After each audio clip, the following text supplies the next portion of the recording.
Gyda'n trad fymryn nôl ar y ddaear, dyma ddychwelyd i'r dre ei hunan, a Cell B.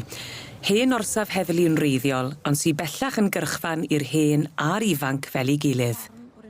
Mae'n gaffi, yn far, yn hostel ac yn cinema, lle perffeth felly i gael cipolwg ar ffurf anghyffredin iawn o deithio yn y blaenau. Dyma fo llun o'r stesion, yr LNWR neu'r LMS yn ddiweddarach. A fel ti'n gweld yn y cefndir fan hyn, wyt ti'n wneud i'r llwybr yma fan hyn. Llwybr cam, dyna gael fo. Ie, mae'n Iga Mogam yn dweud. Iga Mogam i fyny, bob cam i fyny, chwaral Roclis fyny, glodda ganol chwaral Roclis fan hyn. Ac dyma'r llwybr oedd y chwarelwyr yn gorfod i ddefnyddio bob bora a ei fynd i'w gwaith ac i lawr bob nos. I gerdded lan? Ia.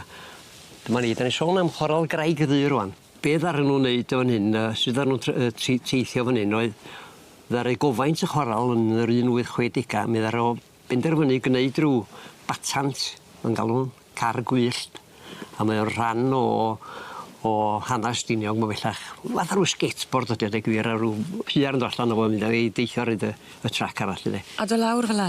A dy lawr y tair un clen, o bob cam o'r chwaral Graig Ddu. Ie. Achos dwi'n byd pan ych chi'n edrych ar y car, ydy e? Teithio'r dipyn o sbyd, gwir, ydych chi'n meddwl amdano fo. Ond mae yna un arall dwi eisiau ddangos i ti. Hanes ydi hwn am un ddynas nath wneud defnydd o'r car gwyllt. Hi fyna fe? Yna, hi fanno. Kate Hughes oedd enw i. Stori ydi, chwal. Mae chwarae rhyw bach sydd rhwng, ar y ffin rhwng Stiniog yma a Chwmpe Machlo, tua 1500 fyny. Ond mae bentra bach wedi datblygu yna. Ac yn 1908 mi rhaid rieni'r pentra bach fan hyn. A hawlio ysgol arbennig yna i'r 2,000 o blant oedd yn byw yn y pentra. Be benodwyd Kate Hughes yma, fel ysgol feistres yna. A ffordd oedd hi'n teithio fyny dybad. Oedd hi'n cychwyn o'r sgwar diffwys yn blaen yma, ac oedd hi'n cael ei chriwlio i fyny yr un clens yma. Wedyn dysgu? A wedyn dysgu drwy'r dydd. Lawr o'r car gwyllt? Ia, dyna fo, ti wedi clywed y stori o'r ato. Wena fi wedi gweld i fyna? Wedi gweld ti yna, dyna ti, na fo. A ddychmyga Kate Hughes yn dod wan, a'i sgerti dros hynna byd.